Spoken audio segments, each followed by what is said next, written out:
So, good morning and welcome to the fourth in this four-part series of inland oil spill response operations. I'm trying a new thing today, which is real-time translation. So you will see at the bottom of the screen my words being translated into Spanish. I hope the translation is accurate. But as we go through this morning, if you want to give me feedback, that would be great. So today we're going to look at managing oil and waste post-response. So obviously, oil spill response operations, the whole point of oil spill response operations is to recover the spilt product and any oiled waste. Today we're going to look at how we can prepare for that and how we deal with it if an incident was to occur. So first of all, we're going to try and understand the environmental and operational impact of waste generated during oil spill responses. So what can we do to understand what type of waste is going to be generated and how are we going to deal with it?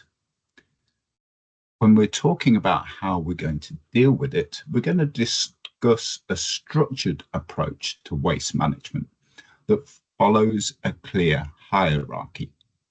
And what I mean by that is the waste that's generated, what do we need to deal with first? And what do we need to store temporarily before it can go and get treated? And we're going to look at some practical steps for pre-planning, storage, treatment, and final disposal of the waste that we generate during oil spill response operations.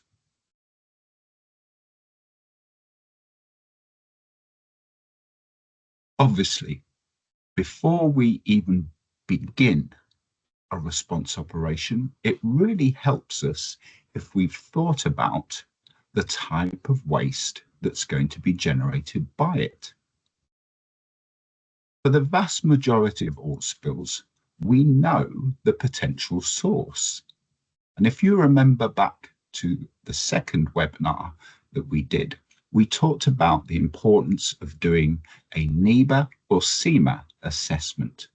So NEBA was net environmental benefit analysis, and that's actually been taken over now by CEMA, which is spill impact mitigation assessment. But both of these assessments allow us to look at the area that potentially could be impacted by an oil spill. So we know our facility, we know the oil type that we're going to be dealing with, or oil types. We also know the environment that we're going to be working in. And if we think about the environment that we're going to be working in, from that assessment, we have a good idea about the type of waste that could be generated. We also know the potential quantities of waste that could be generated. And obviously, this will change throughout the year. So here in Texas, in June, we are suffering a period of very, very wet weather. So we have thunderstorms coming through at the moment and about 4 inches of rain falling. So if we were to have an oil spill here right now inland, we know the amount of water on the ground and the water falling from the sky is going to spread the oil a lot quicker and impact a lot wider area than it typically would if it was dry. Also, because the temperatures are lower, there's going to be a reduced impact on the typical evaporation and natural dispersion that would take place. So when we're doing our assessment, what we're trying to do is reduce any surprises for us if the incident occurs. Because it's when we are faced with something that we didn't plan for or didn't think about, we could make hurried decisions. We can jump to conclusions and not think practically and clearly about what needs to be done. So with our decision-making process, if we know that the oil is likely to be spilt on absorbent ground, where it will soak into the ground, we know that one of our main sources of waste is going to be the ground itself.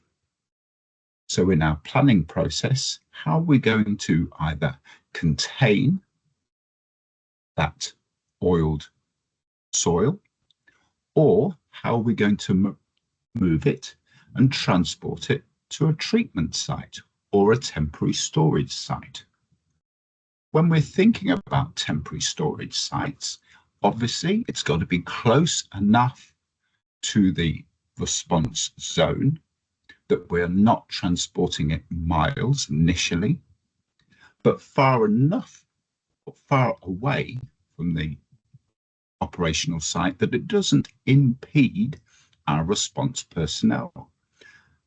So we've got to look at the transportation vehicles types that are available to us. We also want to know, if we are moving it to a temporary storage site, is that site secure? Are we going to put it at risk at secondary containment? So for here in Texas, if we dug a pit and lined it with plastic and started putting our oiled waste in there, the rain is falling. So we have to make sure that the pit is big enough, not just to hold the waste that we're generated, but also any water and excess materials that are being generated as well, or falling from the sky. Another thing that we want to do is make sure that we think about how we're going to treat this waste. We already have waste treatment plans for our everyday operations. So we know our contractors and we know the types of waste that they can deal with, and also the quantities that they can deal with. Now, it could be during a response operation that the amount of waste that we are generating vastly increases the amount of waste that our subcontractors are going to have to deal with, which means we need this temporary storage site to be secure and stable enough to allow a steady flow of waste to be treated by our subcontractors. And there's a number of ways that we can reduce the amount of waste that we generate. And that is by eliminating. So if we can prevent oil reaching a certain area, or even clean that area before the oil impacts it, then we've got unoiled waste that can be treated regularly rather than waiting and having more oiled waste that we have to deal with. Then we're looking at reducing the amount of waste generated.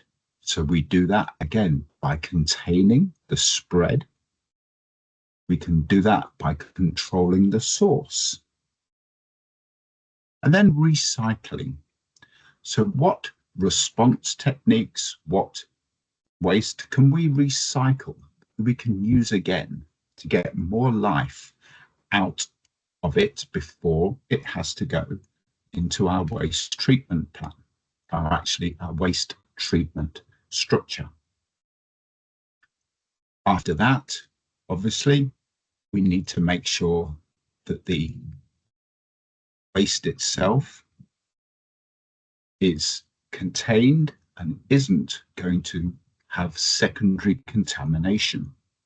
So any of the vehicles we use, for example, want to be watertight and also capable of carrying sufficient quantities of the waste away from our site without leaking, without having oil waste fall out the back or anything like that.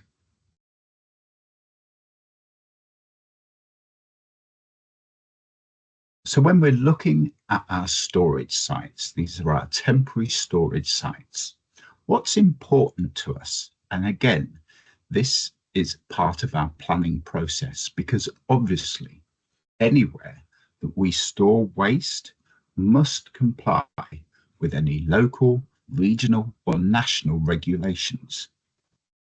And these are typically found in either the country's national oil spill contingency plan or their environmental protection legislation. Once an incident's happened, your incident management team really isn't going to have time to go and read all this documentation. So during our planning process and developing our pre-spill waste management plan, that's the time we want to make sure that anything we do complies with the laws. Something that gets forgotten is this area should be secure. So we want to make sure that only authorized people are going into that area. We want to keep not just people safe, but also any wildlife or onlookers away from this waste material. We also want to make sure that any of the trucks, any of the vehicles that we're using to move the waste from the operational site, the recovery site, to this area, can access the area safely and quickly. And also, the different areas that we're storing waste needs to be clearly signposted, which means that when waste is brought, there are clear bins for unoiled waste, liquid waste, oiled vegetation, for example, metals, whatever it is that we have looked at during our planning process and decided this is a potential oil waste. And the containers that we need, obviously, they need to be watertight. We don't want this secondary contamination, the leaks of the oil coming out, and appropriately sized. So again, during our planning process, a good rule of thumb is we have an area twice the size that we think we will need. That way, not only are we making allowances for the amount of waste that we generate, again, if anything unforeseen happens, we can still have a place to store that waste. And as we've spoken about before, all these temporary storage areas need to be labelled for the oil type or the waste type. And sometimes it helps us to have where this waste is coming from. One thing that we've noticed on responses that we've been on, certain responses that we've been on, is the temporary storage location for the waste is just one single collection point, which unfortunately means that if we've collected liquid waste, that goes in there. If we've collected unoiled waste, that goes in there. If we've got PPE, for example, that can go in there as well, which is very, very bad. And it makes treatment of that waste very difficult and obviously adds a lot of cost onto that method. And then the types of storage that we have. So obviously we have our primary storage. So the people or our responders that are recovering the waste, they need somewhere to gather that waste. If it is a very, very manual response, if we think about where that waste is being temporarily stored, it can be in the thick plastic bags, in buckets, or in pits that have been dug. We want to keep our responders as safe as possible.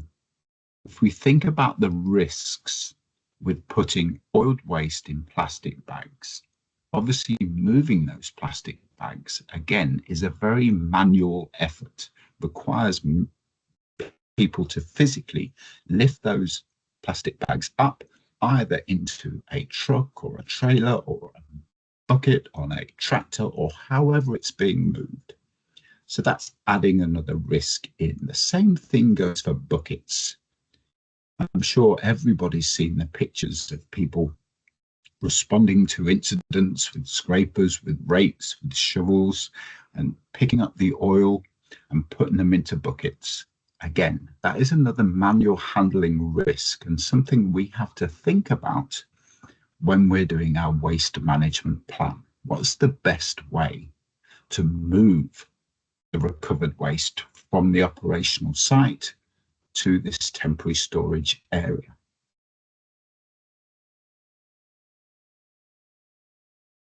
But with our response personnel, we want to make their activities as easy as possible. So when they've done the initial collection of the waste, we then want to look about how that waste is going to be sorted into oiled, unoiled, liquid waste, metals, whatever it is. So there is a second step. So on our response site, there will be an area where the recovered materials are stored. Before we move it to our secondary or intermediate storage area, that's when the waste can be sorted into the different categories, the liquid, the oiled materials, unoiled materials, etc. That means that we can prioritize which waste needs to be treated first. Obviously, there's certain waste that it's easier to treat than others, and we don't want to overwhelm the waste treatment facilities. And talking about the waste treatment facilities, that's our final area. So where is this waste going to be taken to? What is their capability? How much waste can they treat? And again, when we are planning our process, it is a conversation that we have to hold with our waste management contractors.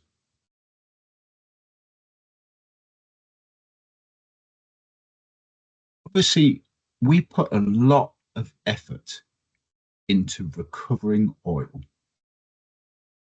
We want to make sure that our recovery operations are as effective and as efficient as possible. And to do that, we can do a number of things. First of all, the minimization strategies. And like we spoke before, the pre-clean impact of sites wherever possible. Not only is this very, very useful for reducing the amount of waste, it also gives us an opportunity to assess the site before we have to carry out response operations. So if we've done our spill impact mitigation assessment for our facility, and we have done the necessary calculations to work out if oil is released, this is where it's likely to go. We can then go to that location, clean it, but also look at things like access points, How are we getting to the site? We can look at temporary storage areas nearby. We can look at laydown areas or rest areas for our response team. So the pre-clean impact is not just useful for reducing the amount of waste, it's also really useful for helping us get an understanding of where we're likely to be working.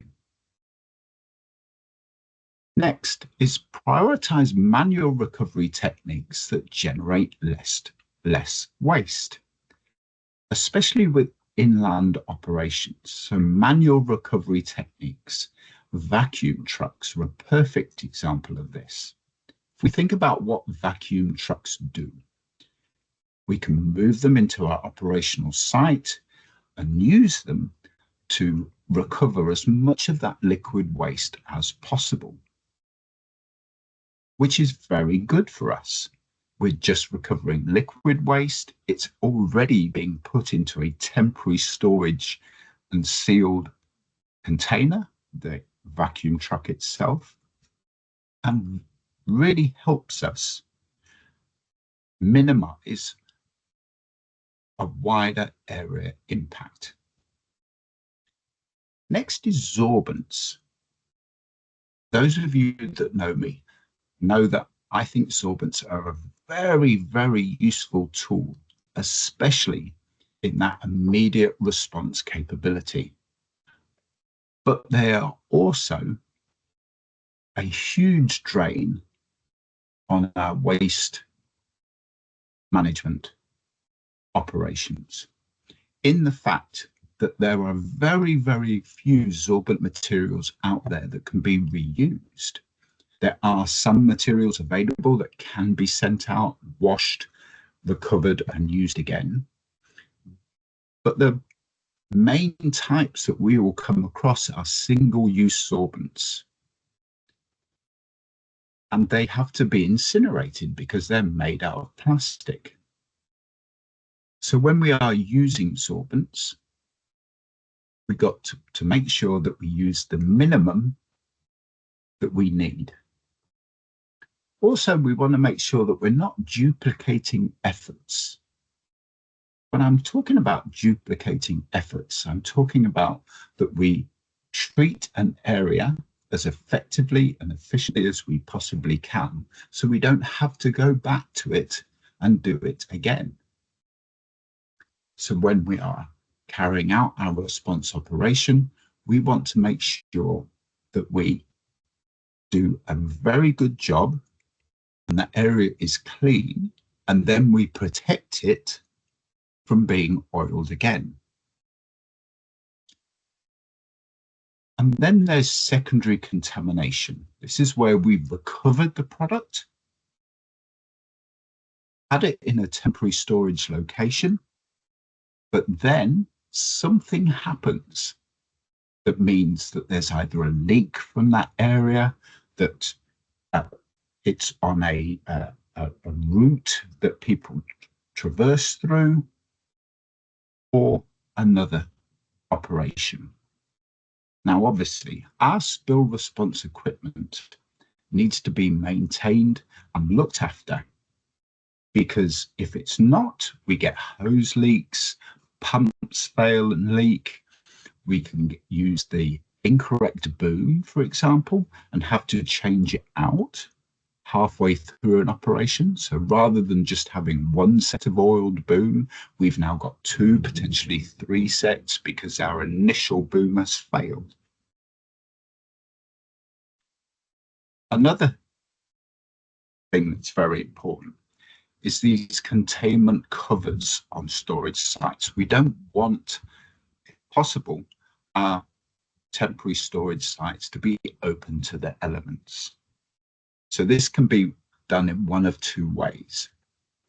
Our temporary storage sites or our bins themselves can have even something as simple as tarpaulins or covers put over them to prevent not only rain or other dust, whatever it is, blown in there. But if you think about open bins, or open waste containers. Unfortunately, it's human nature sometimes that if we recover some waste, we will just throw it into the closest container. If we have a cover on that, it makes people stop and think and look at where they're putting it. Another activity, or actually another operation that I've seen work very, very efficiently is the use of warehouses for the temporary storage of recovered waste. Obviously, they are weatherproof, and also because they tend to be large and the ground tends to be nice and firm, we can identify different locations where different waste types can be stored. And this efficient traffic circulation, so the movement of traffic around the area, we want to make sure that in our containment sites and our temporary storage sites, that we are controlling who's coming in and who's going out of that location.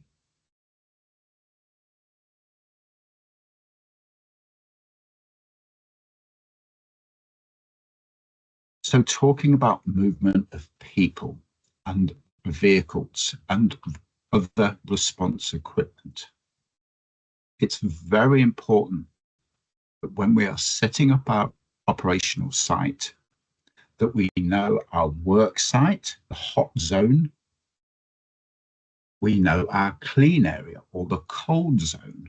This is where things like our first aid, it's our emergency operations center where our on-scene commander's staying, our first aid location, and also a rest area, food area, toilets, whatever else is needed for our response personnel.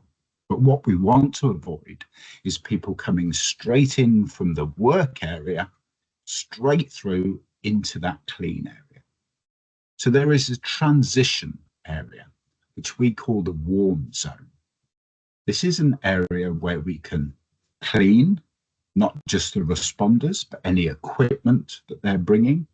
And also, it is a stop for the waste that's recovered. We should not, in the initial phase at least, be moving waste from the recovery area straight through to our clean area. We do this a number of ways. Obviously, there is the rough cleaning. This is where we get the mass of oil either off our equipment or the personnel. We can do this a number of ways, but the best ways that we've seen is we have low bunks that we can either drive our vehicles into, we could have a secure area if we're on water where we can put our vessels, which means that when we wash this oil off, the water and the oil that comes off that equipment is contained in a certain area.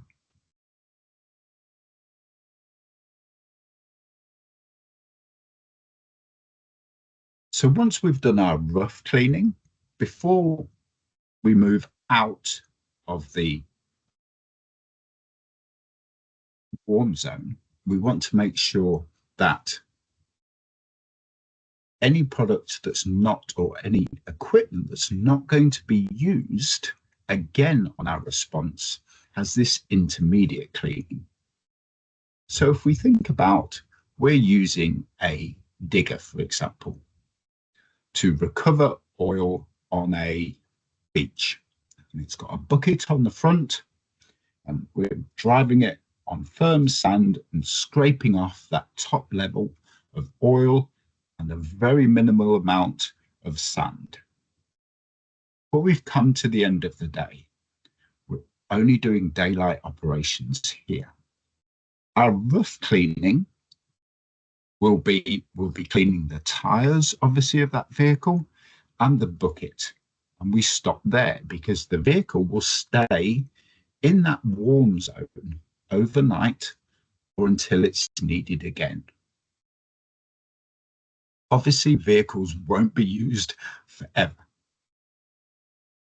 So then, before it either gets sent back to the company or the location where we got it from, we need to do the intermediate cleaning. The intermediate cleaning means that we'll clean the whole vehicle as much as possible. Again, this shouldn't take hours. We're not looking for the vehicle to be in perfect condition, but we want to make sure that there is no oil material that's going to fall off that vehicle as it gets transported back to its storage location. So once it reaches its storage location, this is where the final cleaning takes place. This is where we get that vehicle back up and ready for use again. So any maintenance that needs to be carried out, any cleaning of the cab, for example, we want to make sure that we get it back into its pre-operational condition. Now, the good thing about having this warm zone is that we can reuse a lot of the resources. We've spoken about vehicles, but also if you think about the response or the responders themselves, their boots, their gloves, their hats, their goggles.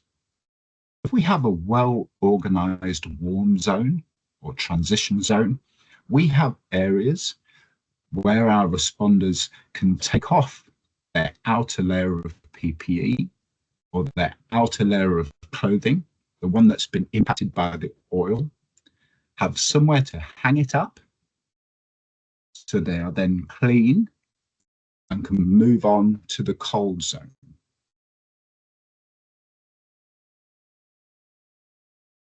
We don't just need, however, an area for the oiled equipment, the oiled clothing.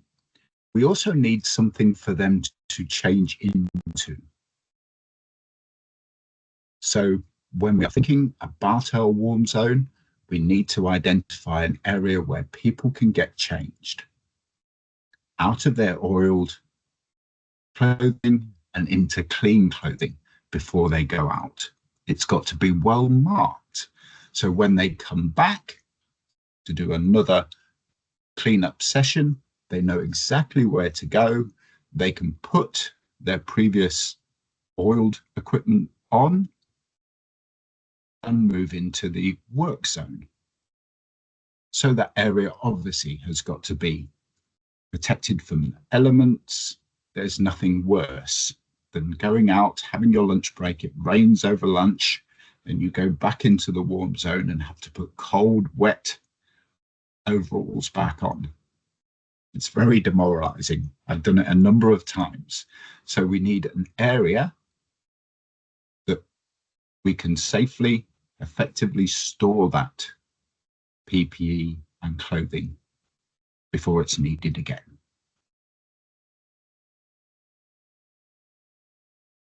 And then the waste itself, before it goes off to treatment.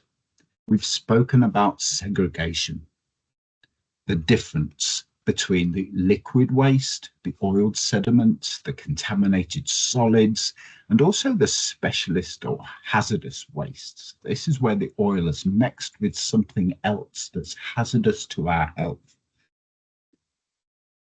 We want to make sure that each of our storage locations, each of our storage bins, our pits, however we are storing it, is clearly labeled. And again, during our planning process, this is where we can do something as simple as create labels for these areas. So we know, hey, this is liquid waste, this is oiled sediment, this is oiled vegetation, for example, or unoiled waste, or recovered PPE, or the boxes that the PPE comes in, whatever it is, we need a particular area to store that in.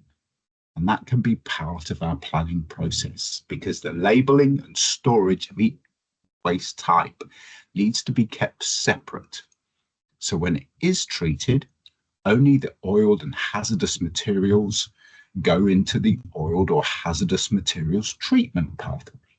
Everything else can be treated like regular waste.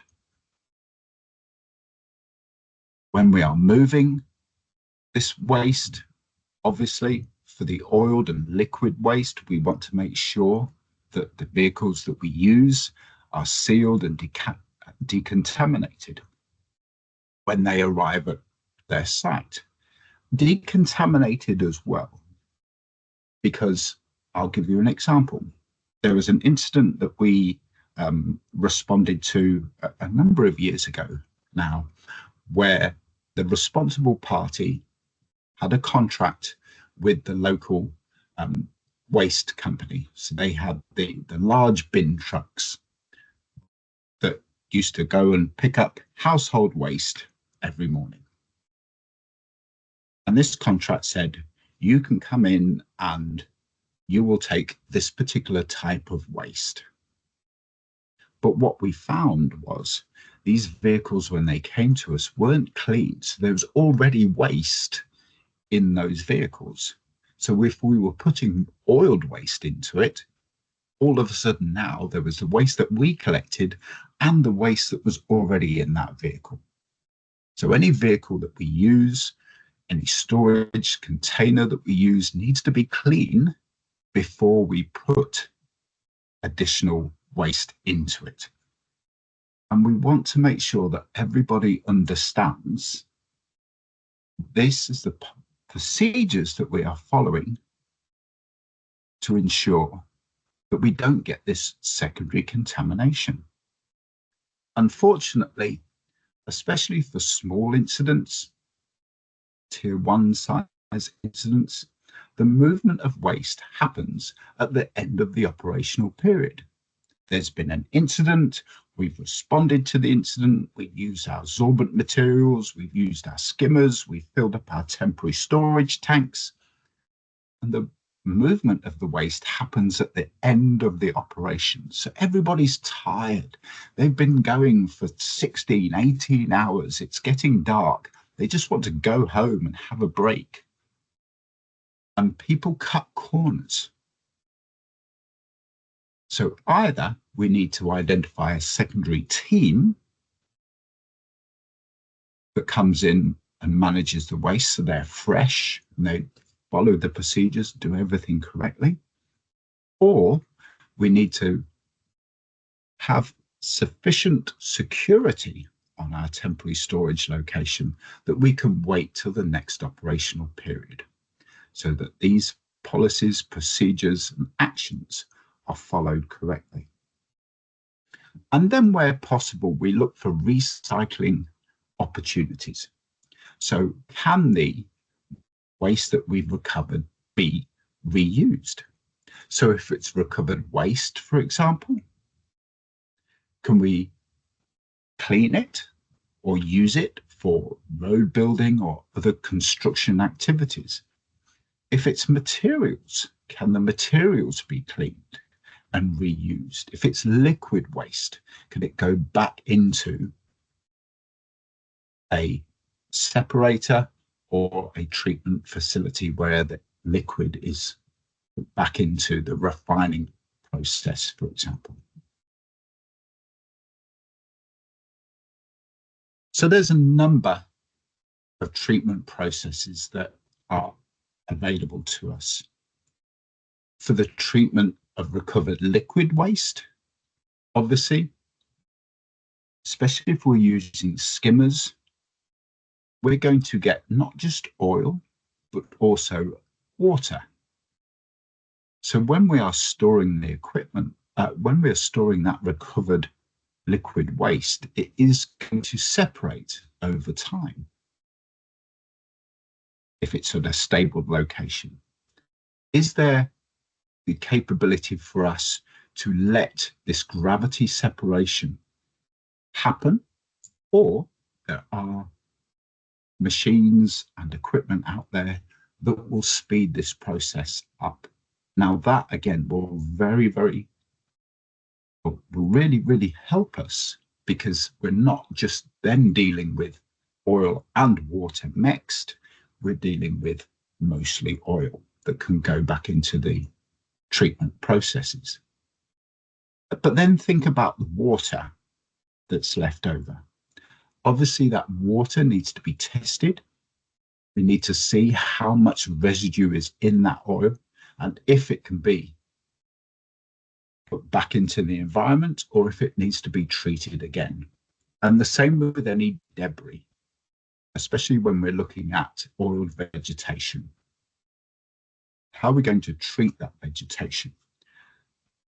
Bioremediation is very useful for obviously contaminated soils. Yes, it needs time, it needs water, and it needs a wide area. But another thing that people forget is bioremediation also can be used on oiled vegetation, so that natural vegetation that we find.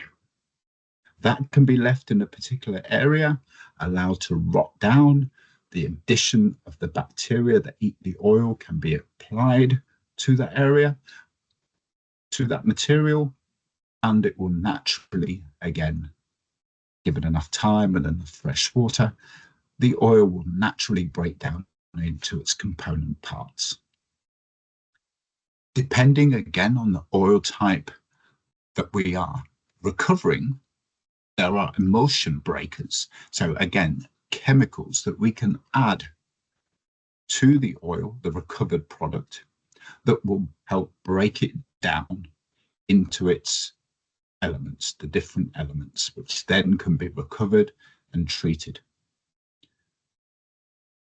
Also, if we have a refinery or an oil waste treatment center nearby, they can be reprocessed. The liquid waste can be reprocessed at refineries for reuse. I was very lucky last year to be in Trinidad and deliver some training to an organization called Tiger Tanks. And as part of the training, we gave them on-scene commander training, IMO level 2. We were able to walk around their waste treatment facility. So as we talked about waste, they were able to physically show us, if you bring us liquid waste, this is where it would be stored, this is how it would be treated. That kind of visual reminder really helps us in our planning process.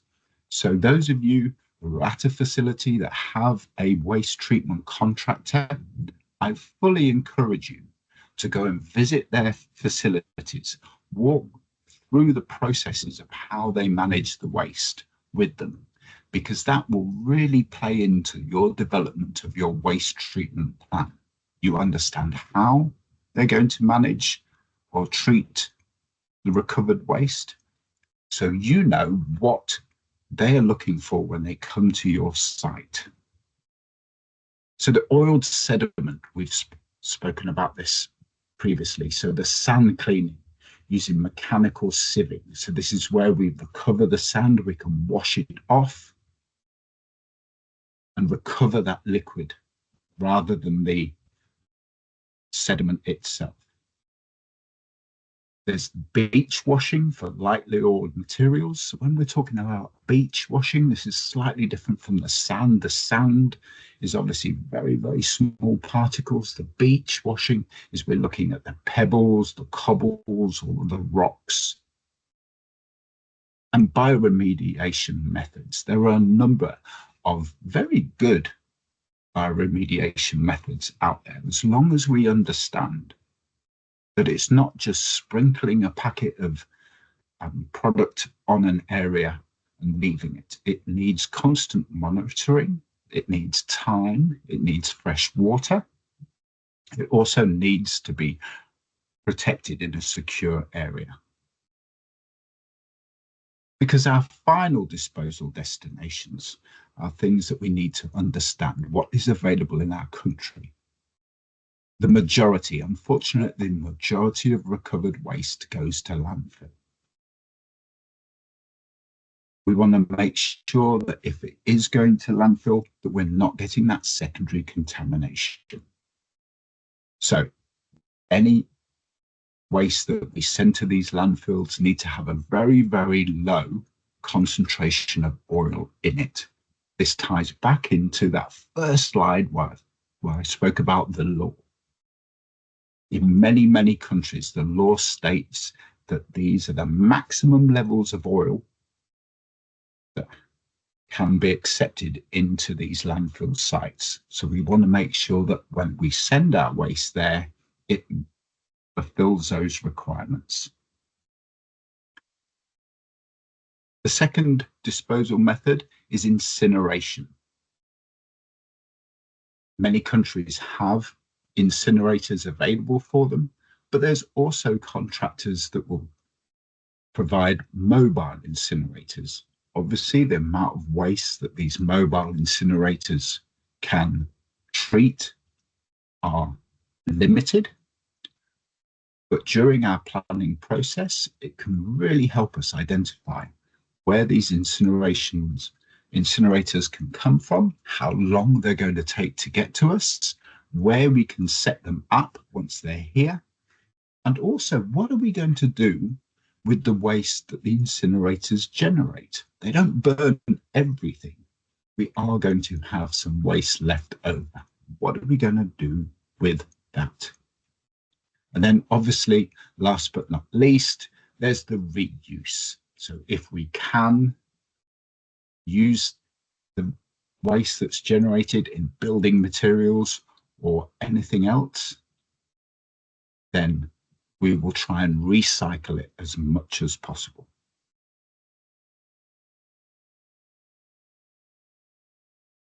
So, waste treatment and waste management. There is a lot we can do beforehand. Probably 50% of our waste treatment activities can be done during the planning phase. So we want to plan, have a waste management plan, test that plan. Because obviously when we are generating our plan, we're making assumptions of what we think is going to happen. As part of our drills and exercises, we want to make sure that our plan is actually going to work for us. So in our preparation, we can test our plan. We can talk to our waste management contractors. We can go and visit their sites. Also, when we do our NEBA and SEMA assessment, we can look at reducing the impact area, doing our pre-cleaning, reducing the amount of waste that's generated in the first place. For our response equipment that we spoke about in the third part of this series, is there an opportunity for us to reuse our response equipment? Minimize the amount of absorbents that's being used and focus on mechanical recovery methods. The waste that's generated, is there an opportunity for us to recycle it? And last but not least, our disposal sites. Do we know the level, the amount, the quantity, and the type of waste that these sites can deal with? Now, fortunately, Allspill Response have been doing this for over 40 years, and we've put some of the best knowledge that we have into our field guide series. And there is a waste management field guide available to you. You can go to our website, which is www.osrl.com,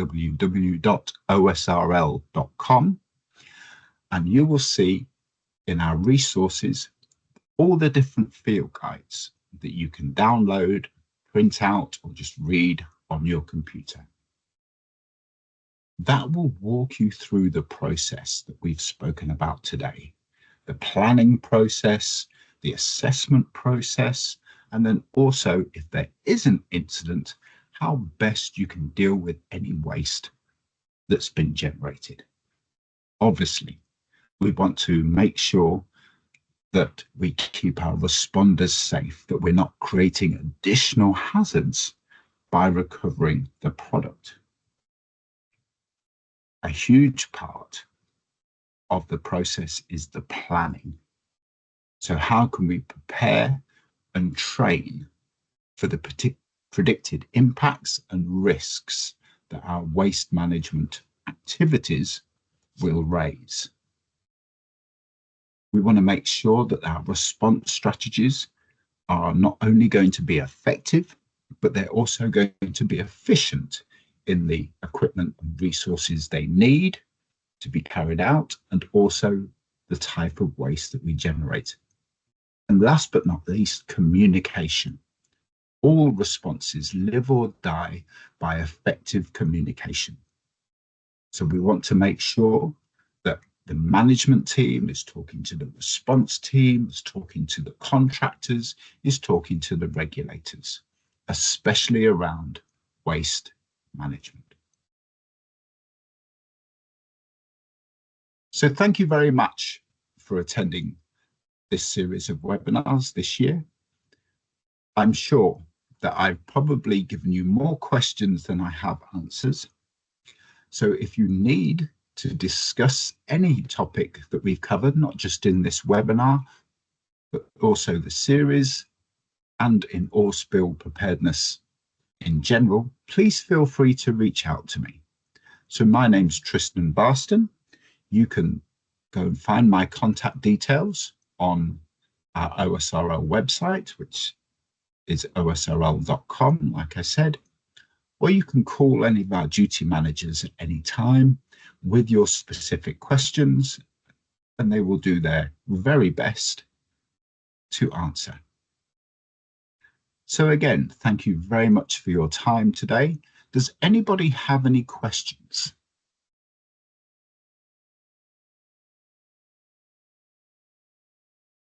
I can see. So let's have a look. Should landfill be carried out on site as a priority to reduce the cost and risks of transporting contaminated material to a distant site? Fantastic question. So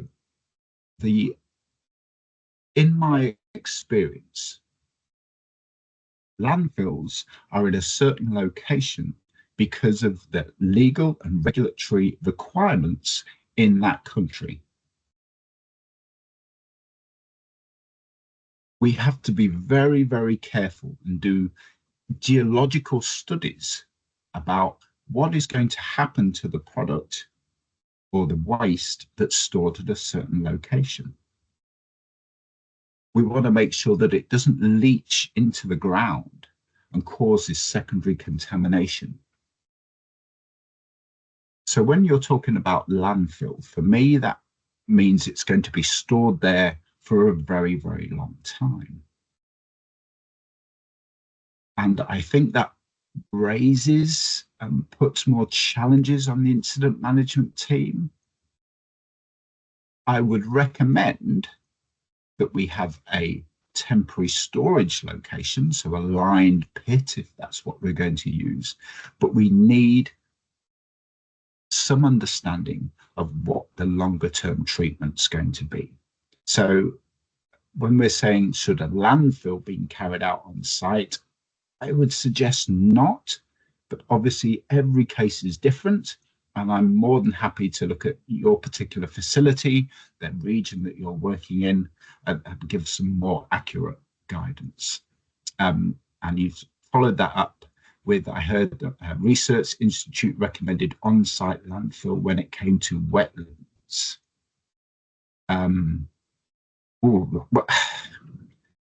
Not knowing the case, I can't comment on that. It raises all kinds of alarm bells when it comes to temporary storing oiled waste near wetlands. Not only are they incredibly environmentally sensitive, they're also a low energy area, and the chance of secondary contamination just seems, very, very risky. But again, without knowing your particular area where you're working in, I can't give any accurate guidance. But Larissa, I'm more than happy to talk to you offline, get more information, and learn more. I will put my email address into the chat.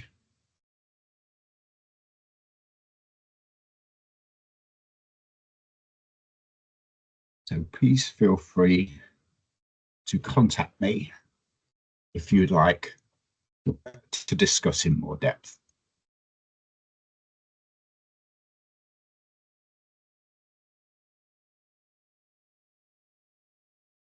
Okay, well, if nobody's got any more questions, thank you very much for your time today. Again, please feel free to reach out if there is a specific topic or area of audible response that you'd like some more information in, a general overview. What's the best method for handling drilling waste other than landfilling? Okay, so again, if we're talking about drilling cuttings, then there is already good treatment methods for that. So they can be washed. If we're offshore, obviously they can get put back onto the or around the area where the drilling is being carried out. If it's inland, again, once we know that the type of waste that we're getting, especially things like rock chips, where I've seen in the past, they really have been reused as building materials, as roadways, and things like that. So it depends on the type of drilling waste that you're talking about.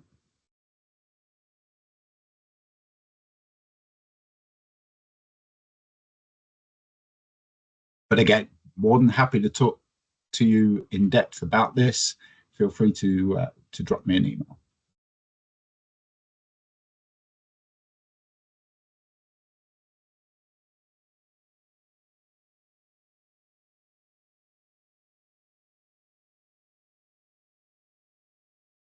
Excellent. Well, thank you, everybody, and I look forward to working with you on the preparedness side, obviously, in the future.